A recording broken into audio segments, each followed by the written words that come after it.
I'm Barbara Thompson, 74 years old. After I had a minor stroke, my daughter Lisa convinced me to sign over my house and life savings for safekeeping. Then, she put me in the worst nursing home in the county and disappeared with my money. Lisa told the staff I had dementia and no family cared about me. She thought a sick old woman couldn't fight back.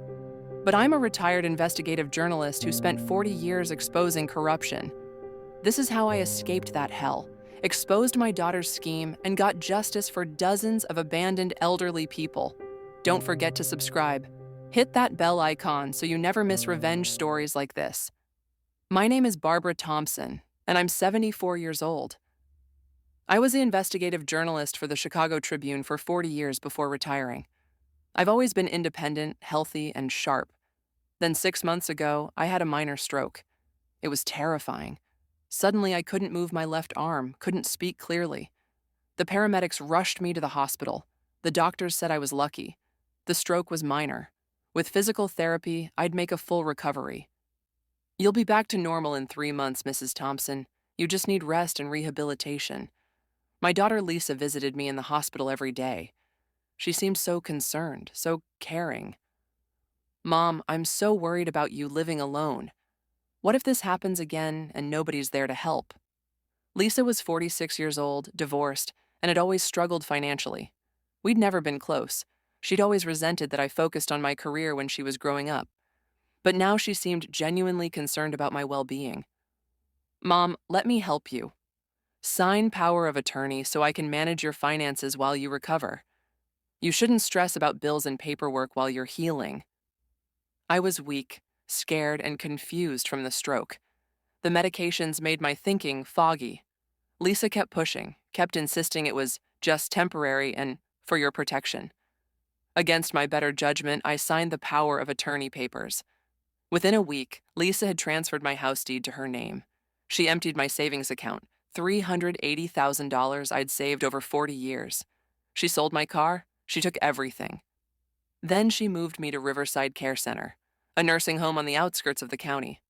Just until you're stronger, Mom. The doctors said you need round-the-clock care, but Riverside wasn't a rehabilitation facility. It was a dumping ground for forgotten elderly people. Riverside Care Center was a nightmare. The building was old and dirty. The staff was overworked and often cruel. Residents sat in wheelchairs in hallways, neglected and forgotten. My room was tiny. Just a bed, a small dresser, and a window that looked out onto a parking lot. I shared it with another woman who never spoke, just stared at the wall all day. The food was terrible, cold, tasteless, institutional slop served on plastic trays. The staff rushed through their duties, treating us like burdens instead of human beings. I tried calling Lisa. The nurses said she'd put me on a restricted communication list. Your daughter said you get confused and upset when you talk to people. She thinks it's better if you focus on resting. I tried calling my friends. The phone in my room didn't work. When I asked to use the phone at the nurses' station, they said I needed family permission. I was trapped. Lisa had told the staff I had severe dementia. She'd instructed them that I was prone to delusions and shouldn't be believed if I tried to leave or contact people. Mrs. Thompson, you need to stay here where you're safe, the nurses would say whenever I protested. Your daughter knows what's best for you. I watched as other residents lived the same nightmare. Families had abandoned them, taken their money, and left them to rot in this terrible place. Nobody visited. Nobody cared. We were all forgotten. But I wasn't confused. I wasn't delusional. My mind was sharp. The stroke had affected my speech and mobility temporarily, but my thinking was clear, and I was furious. I couldn't make phone calls or leave, but I could observe. And after 40 years as an investigative journalist, observation was my specialty. I started documenting everything. I befriended the night nurse, a kind woman named Carmen who actually cared about the residents. She snuck me paper and pens.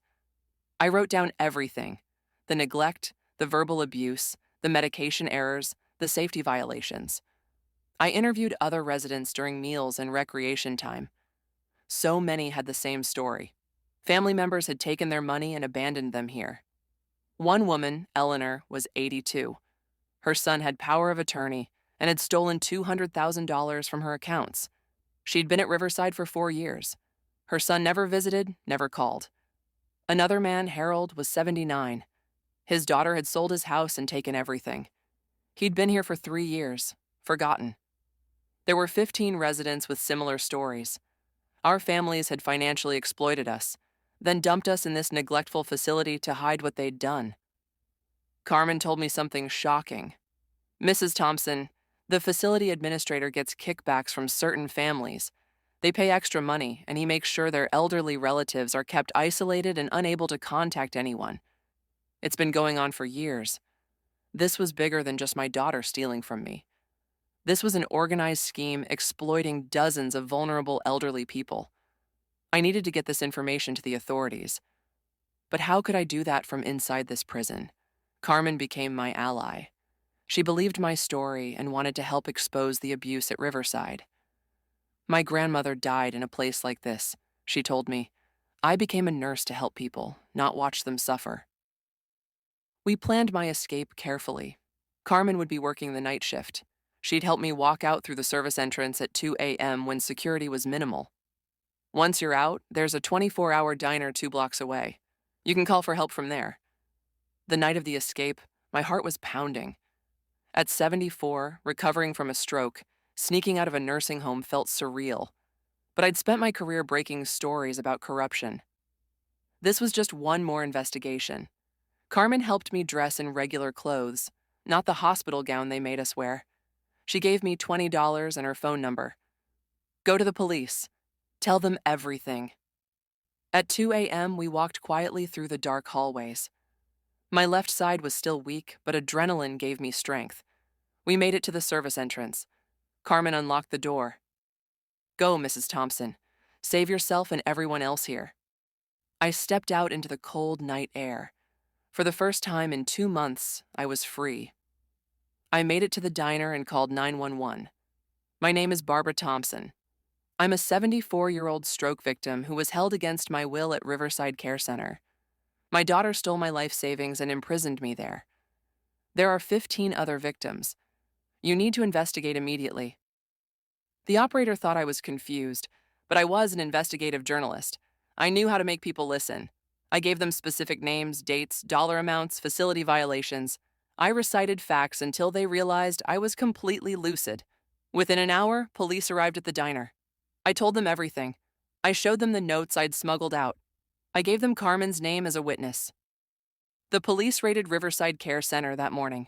They found exactly what I'd documented: abuse, neglect, safety violations, and evidence of the financial exploitation scheme. They arrested the facility administrator for accepting bribes to keep residents isolated. They opened investigations into 15 families, including my daughter Lisa. Lisa was arrested 3 days later. Police found my $380,000 in her bank account. She'd spent only $30,000 of it on luxury items and vacations. They found the forged documents she'd used to transfer my house to her name. They found emails where she'd coordinated with the facility administrator to keep me controlled and quiet. Lisa's trial was devastating for me emotionally. This was my daughter, the baby I'd raised, loved, and sacrificed for. And she'd stolen from me, imprisoned me, and left me to suffer in a neglectful facility. The prosecutor asked me to testify. Mrs. Thompson, tell the court what your daughter did to you. Through tears, I explained everything. After my stroke, when I was vulnerable and scared, Lisa convinced me to trust her. Then she took everything I'd worked 40 years to build. She locked me in a terrible nursing home and told them I was too confused to be believed. She tried to erase me. My own daughter wanted me forgotten and silenced so she could enjoy my money. The jury convicted Lisa of elder abuse, fraud, theft, and conspiracy. The judge sentenced her to 8 years in prison.